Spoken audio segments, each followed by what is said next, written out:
On parlait d'une dimension capitaliste et colonialiste et ça revient de ça, c'est aller prendre des choses alors que pour les personnes, qui viennent de ces cultures, ça a pu être interdit ou encadré ou c'est jugé et tout. Alors quand c'est toi qui le fais, c'est bien, mais quand d'autres le font, enfin, on prend un truc et on laisse comme tu dis, on laisse le contexte, on dévalorise la culture et on prend l'outil, quoi. Ouais et en plus, on voit qu'on le fait, à nouveau avec cette idée de séparation de corps-esprit. Oui. Parce que c'est ça, c'est aussi une vision justement capitaliste et puis coloniale, hein, cette de domination de la raison, voilà, de la civilisation.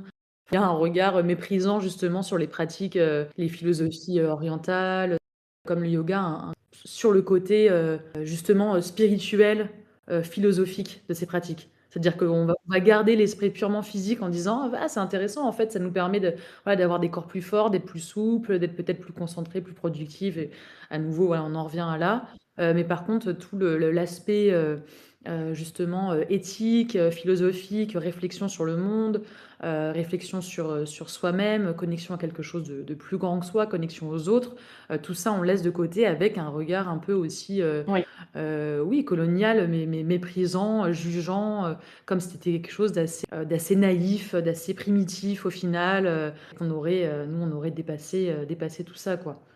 Oui, parce qu'en fait, la philosophie, elle va aller contredire la philosophie néolibérale aussi. Il y a peut-être de ça, je pense.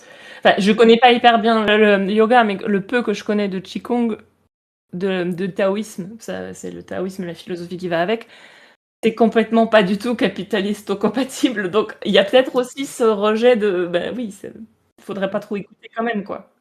Ouais, ouais, ouais, c'est vrai parce que voilà, le yoga maintenant on le voit comme un truc comme la méditation justement, Oui, productif et cetera, mais à la base, il y a vraiment aussi une idée de détachement, c'est ça. heu, de détachement des possessions matérielles, de détachement de sa volonté, Oui. donc il y a un côté très anticapitaliste, très improductif justement dans ces pratiques-là, Et oui. qu'on retrouve plus du tout, maintenant, enfin plus du tout, en tout cas qui sont rarement mis en avant, quoi. Alors, les gens qui font à la base ces pratiques, oui, mais ceux qui vont nous les vendre, on va dire les gourous, encore un terme mal dévoyé, mais les gourous du bien-être et tout, ils veulent pas vraiment nous vendre le bonheur pour de vrai. Il y a besoin qu'il y ait cette anxiété en toile de fond, parce que les gens qui sont vraiment heureux pour de vrai consomment beaucoup moins. C'est l'anxiété, les peurs et les machins, et l'individualisme et l'isolement qui vont avec, qui prônent le consumérisme.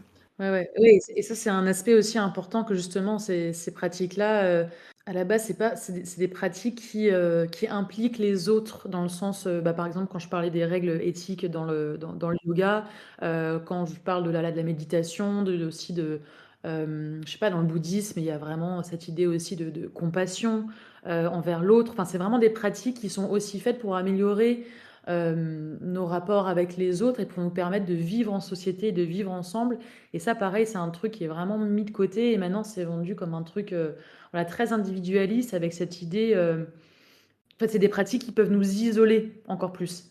Des critiques qu'on peut faire au développement personnel aujourd'hui, c'est qu'au lieu de nous reconnecter aux autres, de créer du lien social, c'est des pratiques qui vont nous amener souvent à rester un petit peu dans notre coin en se disant, «Bah, voilà, moi je vais me créer ma petite bulle une sorte de fausse bulle de bonheur, en tout cas de semblant de bonheur autour de moi, où tout va bien, où tout est calme, où je peux gérer, où tout est sous contrôle». Et en fait, tout ça, ça vient, ça joue aussi le jeu du capitalisme, du fascisme, qui sont vraiment, autoritaires. Elles veulent qu'on soit isolé, quoi. Elles veulent qu'on ne pense qu'à soi.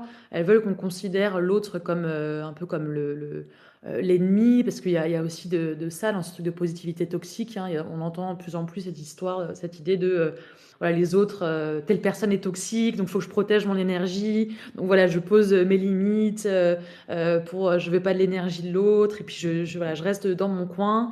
Moi, je fais mes petites techniques, je bois du matcha et je fais ma méditation et je lis mes livres, pour pas être polluée par l'autre et par ses bad vibes et par ses traumas et par ses émotions et ça, c'est hyper dangereux, en fait, parce que ça vient vraiment, créer un terreau fertile pour après, des politiques, c'est chacun pour soi et que l'autre est un ennemi, quoi. Et il y a plus cette responsabilité des responsabilités vis-à-vis des autres. On s'engage, enfin, quand on est dans un truc collectif et oui, des fois, tu vas être un peu fatigué et tout, mais il faut aussi enfin, tu t'es engagé, tu es responsable vis-à-vis des autres et cetera et on perd complètement ça. Il y a quand tu disais ce côté, psycho, talk là de: «Je protège mon énergie, je me tu des mauvaises vibes et tout». Oui, ben OK.